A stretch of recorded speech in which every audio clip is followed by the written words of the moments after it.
Johnny Mac with your daily comedy news from the Twitter account @DadJokes. It's been months since I bought the book How to Scam People Online. It still hasn't arrived yet.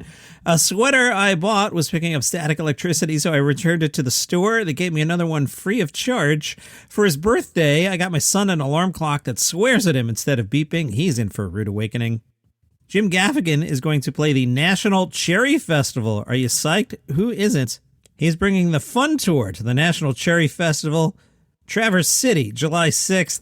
The executive director said, "We all need some laughter in our lives right now." Jim Gaffigan was the perfect comedian addition to this year's roster. Charlie Day said Pete Davidson seemed nervous when they were first introduced on the set of I Want You Back.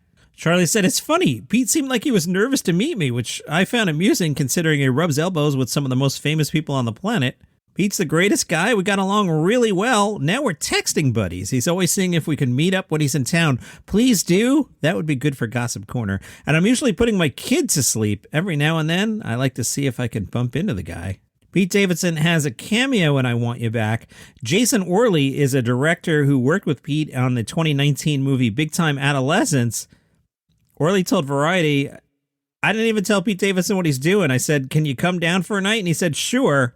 Under the impression that he was signing up for a funny scene with Charlie Day, Pete Davidson was perplexed when he arrived on set and found a stunt double that looked exactly like him. I want to see this exactly like Pete Davidson's stunt double. Isn't that cool? He was like, 'Stuntman, what's happening? Why do I have a stuntman for this comedy scene? I thought I was just going to joke around with Charlie Day.' And I said, 'No, you're getting up on the roof.'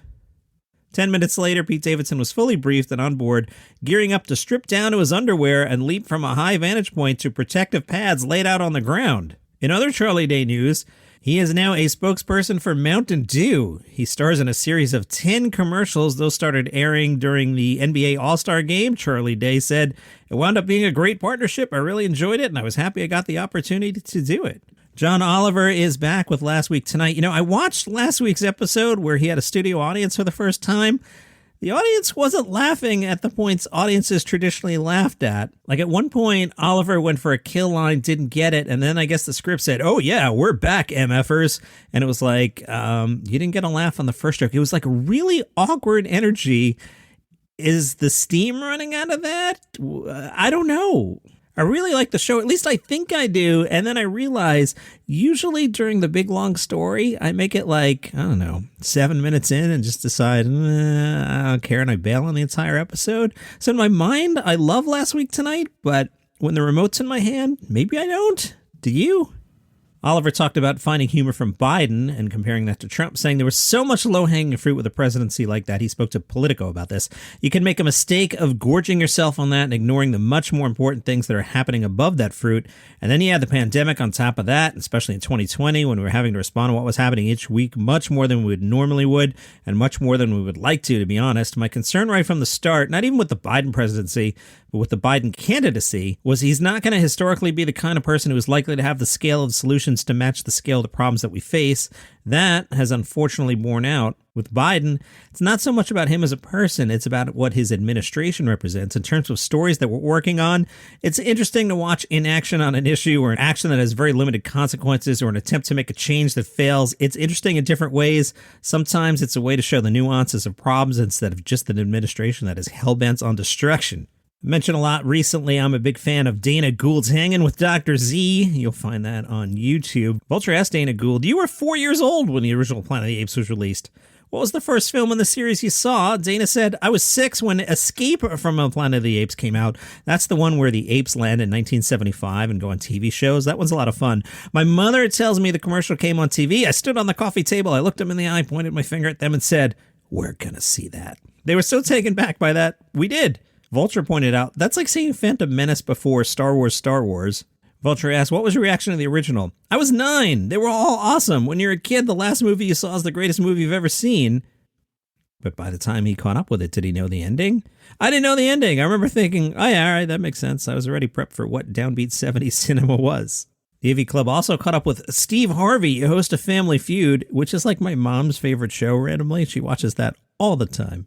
Steve Harvey at one point did not appreciate Kenan Thompson's impression of him, but he's come around. He said he's had Kenan on his talk show. He had him on his radio show and called Kenan a super talented guy. He doesn't begrudge the impression, saying if that can keep him working, but he does feel like he gave Kenan Thompson new life Joking, Kenan probably owes me 5% of his total earnings.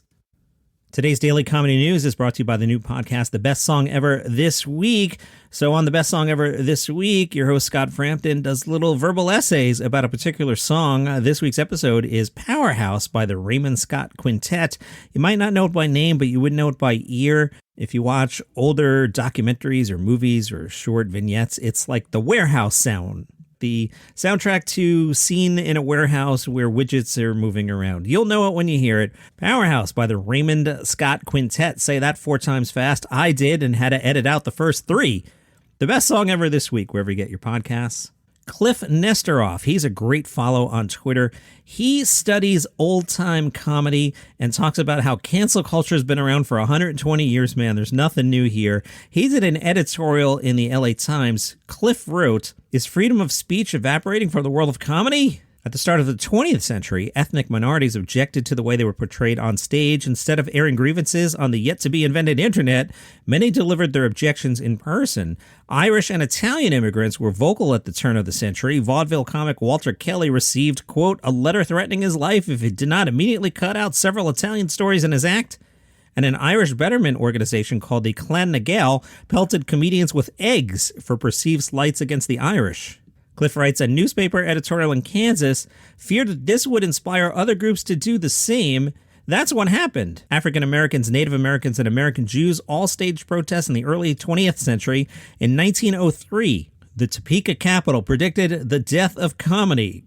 The final offshoot of protest is to strip comedy of its most engaging and popular features. If the rage should extend to all sorts of people caricatured in theater and in print, then goodbye to comedy. So it sounds like to me, Dave Chappelle and Joe Rogan are going to be just fine. Cliff Nesteroff. Cliff spells his name K-L-I-P-H. Nesteroff is the author of The Comedians, Drunks, Thieves, Scoundrels, and the History of American Comedy. His Twitter handle is @ClassicShowbiz, B-I-Z at the end, @ClassicShowbiz. I highly recommend you follow him. I also highly recommend you find his episode as a guest on Mark Maron's podcast. If you go on Good Pods on that app, I've got a list called like Things Mentioned on Daily Comedy News, and that's on that list. Definitely check that out. The AV Club recapped the time the internet tried to stir up some stuff between David Cross and Patton Oswalt. Here's what happened. David Cross was catching some grief because he was doing Alvin and the Chipmunks movies. He said there was backlash, and I had to defend it. The movie took off, and I was contractually obligated to keep doing it. Who knew it was going to be a effing billion-dollar movie? I had no choice but to be in those movies. So Patton Oswalt tweeted something along the lines of, I was offered that role too. I didn't take it. I guess you caught the script. Cross got a little feisty. Why is Patton Oswalt taking a shot at him? And then Patton Oswalt reminded him that Patton had gotten a role in a movie. Cross thinks it may have been McHale's Navy. And at that time, Cross said, oh my God, I got that script. I read 20 pages. I got so angry about it, I threw it across the floor. So remember, Patton's line was, I guess you caught the script. So I threw it across the floor, something like that. So Cross kind of loses it. Patton reaches out and he's like, no, dude. And it reminds him of the original thing. Cross says, nah, we worked it out because like normal human beings, we settled our misunderstandings in private as opposed to a public forum. The AV Club pointed out, but the internet was trying to stir it up. David Cross said, it's not real outrage. And you know, the older you get, or I'm sure today kids have kind of sussed that out a little more than we did. You realize hopefully pretty quickly that's not real. Now, being called a racist piece of crap is real, but that thing in particular, a Twitter beef, that's fake. The AV Club. The other thing is it seemed like part of the beginning of a cultural transformation over the weakening of the idea of selling out, which used to be this big issue. Cross, I remember really, really well, and now there's no more selling out. You know, John Cage would have an NFT, I imagine. Michael Jackson bought the Lennon McCartney library. All of a sudden, Apple was licensing Revolution, Nike, or Apple, one of those, and that was a big deal. It was a big uproar. Everybody was upset. And then all of a sudden, Won't Get Fooled Again is being used for a car ad. Creedence Clearwater Revival is being used for stuff. And the other thing that accompanied that was I was living in Boston at the time, I want to say around 1990 or so. There was a local beloved indie band called the Del Fuegos, and they had themselves and their music used in a Miller Lite ad. And it was the first time I was part of a community where the guys were effing vilified. It was quick and it was harsh. I've never talked to the guys. I was just there and it was in that world. A number of friends who had bands, they played together. It was a very tight, incestuous little music world there. Music and comedy in Boston at the time. But holy cow, it was surprising and a little disturbing. But those guys were just effing figuratively run out of town. I mean, it was really harsh. And then, of course, not 10 years later, bands are selling their music to whatever. Cereal, mattresses, eye drops, whatever. And then, starting in the early aughts, you'd get a sense of, the band wrote that just so they could sell shoes. And that was the next step in there's no selling out anymore. It's a concept that unfortunately less than half of 1% of artists, I think, give a hoot about that anymore, at least in America. Rose Matafeo spoke to RNZ.com, your home for comedy news. She had lived with comedian Nish Kumar and had dated James Acaster. She warns against letting comedians into your life. I've been on record as saying no one should ever go out with a comedian, including myself. I wouldn't recommend it. I think comedians are great. But I think there are a lot of relationships where you meet because you're doing the same thing and it's the equivalent of meeting someone in the office and hitting it off. But I think for me, maybe I should branch out. Alex Hooper's album is out today. It's called Calm Down Peasants. Alex Hooper was a troubled weirdo. He tried on many hats before realizing only comedy could tame his hair. He's best known as the America's Got Talent comedian who infamously roasted the judging panel and the only contestant to ever get a yes from Simon Cowell and a no from the rest of the judges. Calm Down Peasants, out today. From the Interrobang, there's a new film about Groucho Marx in the works. It's titled Raised Eyebrows. I don't like that title. It's based on the book of the same name by Steve Stolar. The new film will follow the later years of the iconic comedian as he was under the care of the controversial figure Aaron Fleming. I can't wait to hear Gilbert Gottfried talk about this. Gilbert does a Groucho impression, but he only does Groucho at like 90 years old or however old Groucho was. He doesn't do classic Groucho, the one everybody does. He does old Groucho. It is a hilarious impression. So Raised Eyebrows coming to a theater near you. Lane Spurkis left me a voicemail at podinbox.com. Not sure I'm going to continue with the voicemails because it really didn't take off. And, on the podcast, I try stuff. Some stuff works. Some stuff doesn't work. But let's see what Lane says. Hey, team. It's Lane again. What a great episode so far. This has been a blockbuster. Instant classic, if you ask me. I wanted to give a shout out to comedian Atsuka Akatsuka. I've learned about her in recent months, and she is really blown up of late. She has a small role in Ronnie Chang Takes Chinatown, which is on Netflix's YouTube channel. But her stand-up is really funny, and I recommend it. And if you want to follow me, or if you want to make sure that you're not following me, I'm at Lane Spurkis on all social media platforms, including Twitter. Thank you, Lane. Good recommendation there. If you would like to interact with the show, there are many ways. There's a Reddit, a subreddit actually. It's called Daily Comedy News. There's the Facebook group, Daily Comedy News Podcast Group. Twitter is at DCN Pod because the jerk who has at Daily Comedy News tweeted once, and God help you if you can get through to a human being at Twitter and be like, come on, bro, give me the handle. It's not going to happen.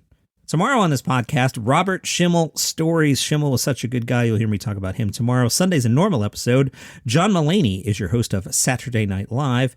And I'm going to try and extend by a couple days the t-shirts, but we're running out of time here. We got to get to 30 where they're not going to print any, and then everyone will just get their money back. But if you want to support the show and get a t-shirt with the National Donuts chain logo on it, no, not that other chain. This is for National Donuts, a chain of donuts that I go to where I get my large iced coffee with caramel and milk. National Donuts chain t-shirts, $20 plus shipping, $5 of that goes to me. Let's see if we can get it to 30. Come on, everybody. We want fun t-shirts. You'll find those at buymeacoffee.com/dailycomedynews or at tinyurl.com/donuts-chain. Follow this show on Apple Podcasts, Spotify, Overcast, Pandora, wherever you get your shows. See you tomorrow with Schimmel.